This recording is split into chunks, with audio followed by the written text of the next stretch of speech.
बाबा तोरे चौका भजन मोरे घर मा करा लेते हो।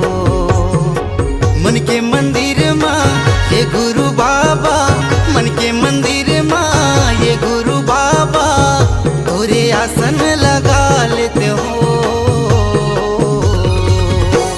ये गुरु तोरे चौका भजन मोरे घर मा करा लेते हो। ये बाबा तोरे चौका भजन मोरे घर मा करा